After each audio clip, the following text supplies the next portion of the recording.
nevertheless, free speech is meaningless unless you allow people you don't like to say things you don't like. Otherwise, it's irrelevant. And if at the point at which you lose free speech, it doesn't come back. I think the issue some people have is that a lot of people were brought back. I mean, some people were brought back who were previously banned for spreading things like QAnon conspiracies. You have people like Andrew Tate who were brought back, who were previously banned for things like hate speech. Do you think you prioritize freedom of speech over misinformation and hate speech? Well, who's to say that something is misinformation? Who's the arbiter of that? Is it the BBC? You're literally asking me? Yes. Well, no, you are the arbiter on Twitter, because you own Twitter. Yes, I'm saying who is to say that one person's misinformation is another person's information? At the point at which you say that there is, this is misinformation, like, who is going to decide that? But you accept that misinformation can be dangerous, that it can cause real-world harms, that it can potentially cause... Yes, and the point I'm trying to make is that the BBC itself has, at times, published things that are false. Do you agree that that has occurred?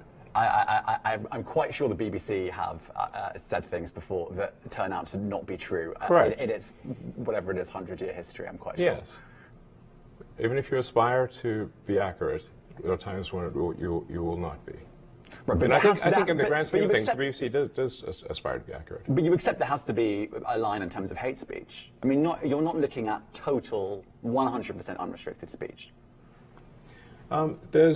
Well, I mean, I generally am of the opinion that if the people of a given country are against a certain type of speech, they should talk to their elected representatives and pass a law to prevent it.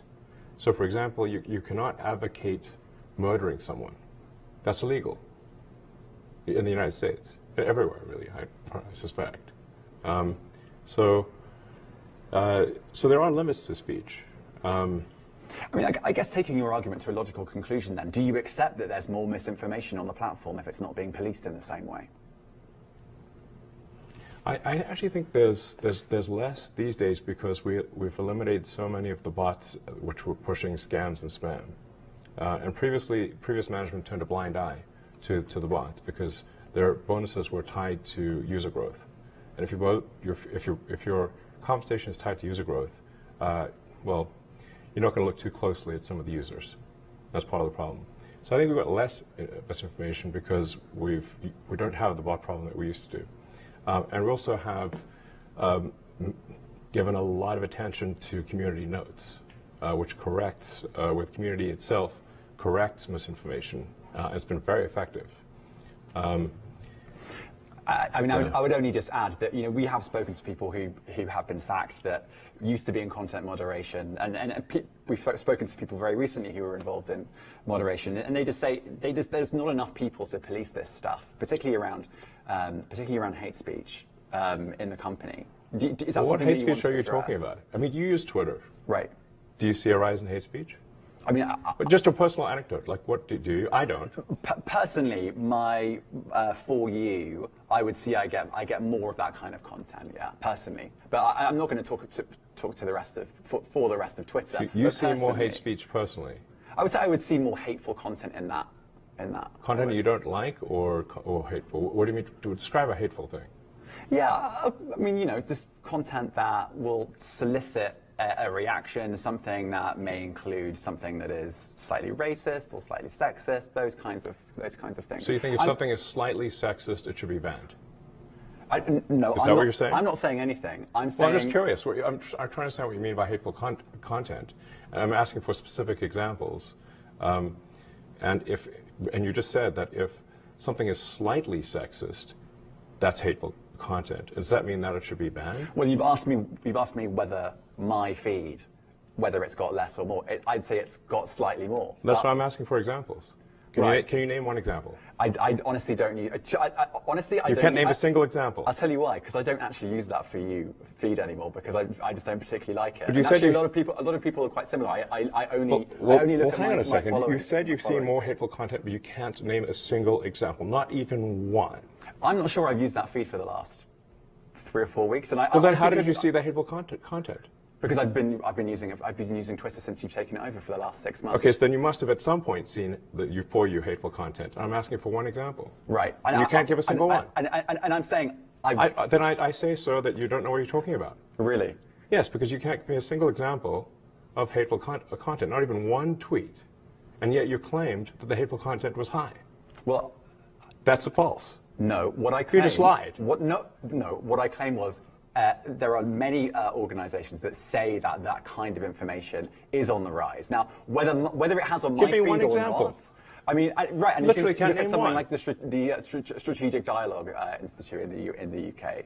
They will say that. So look, people will say all sorts of nonsense. I'm literally asking for a single example, and you can't name one. Right, and as I already said, I don't use that feed. But then how would you know that? I don't think this is getting anywhere. You literally said you experienced more hateful content, and then couldn't name a single example. Right, and as I said, that's absurd. I haven't actually looked at that feed. Then how would you know there's hateful content? Because I'm saying that's what I saw a few weeks ago. I can't give you an exact example. Let's move on. We only have a certain amount of time. COVID misinformation. You changed the COVID misinformation Has rules. BBC changed its COVID misinformation? The BBC does not set the rules on Twitter, so I'm asking you. No, I'm talking about the BBC's misinformation about COVID.